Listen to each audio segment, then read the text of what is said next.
So, guys, something bad happened to us this night, and we'd like to share it with you, so you be careful. Very, very careful. This is festive period, and a lot of bad things are happening. Even me, I don't believe in kidnappings, but this one really shocks me. So my friend and I went to ShopRite, the one at VI, to go get some things. And we got there and walked around for about 5 to 10 minutes, and we didn't see what we were looking for. We were actually looking for a particular stuff, but we didn't see it there. So I suggested that we go to the one at Lekki to go get it, and she agreed. So I was having like a little network issue with my phone, so she decided to book the ride herself. And we waited for like about 5 to 10 minutes for the man to get there. He got there and we were looking for the car, but we didn't see the car, because initially she told me that the car was ash, because normally you have to like check the color of the car and all that, so that you'll be able to locate the cab.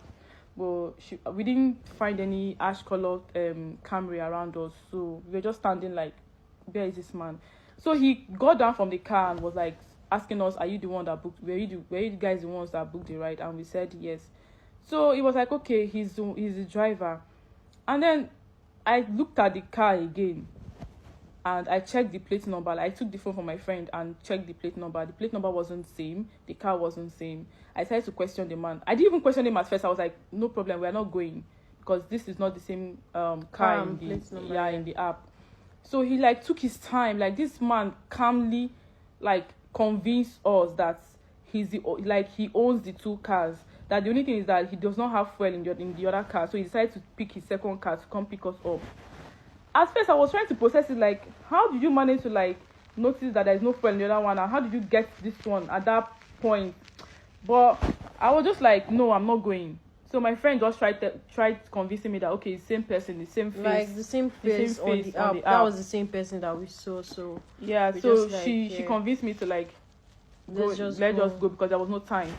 So we got in the cab and we left. Mind you, we were actually carried away. We were actually pressing our phone inside the car, so we didn't really look, we were not looking around to see where the route this man was taking and all that. That was the first mistake. The second mistake though, because the first mistake was the color of the car and the plate number. The second mistake was we were actually pressing our phones, so we didn't really look at where the man was passing through. So we got to a place this is actually after 30 to 35 minutes.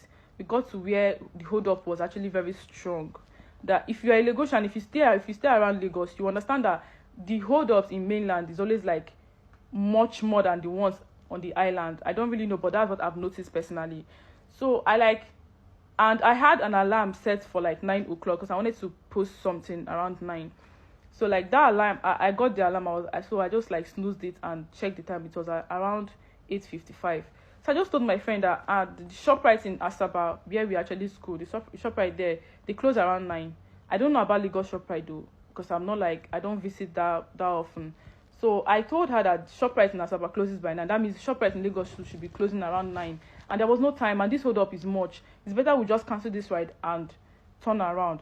Meanwhile, I wasn't really comfortable throughout the ride. I was just trying to convince myself or distract myself from whatever I was thinking.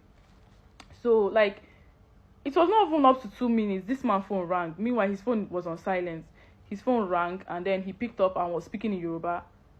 Mind you, I was raised here in Lagos State, so I hear Yoruba, but I don't speak well.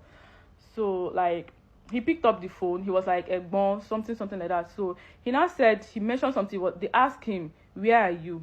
He said he was on his way. They asked him, "Where are you going to?" He said he's heading to Egbeda. So they now asked him, "Are you alone?" They were speaking in Yoruba. They now asked him, "Are you alone?" And then he said no, that he's with them. That was just what he said, he's with them. So I'm not that was when my mind got back to the whole thing. I was like, Egbeda, Lekki, how? So I'm like, no, this is not happening. I wanted to ask him, "Are you heading to Egbeda or something?" But I didn't want him to realize that at least I heard what he was saying. And so, you know his plan. Yeah, I know his plan. So I just pretended that I wasn't hearing what he was saying. And then I told him no, that we don't really have time, that we are rushing for something, so we have to cancel.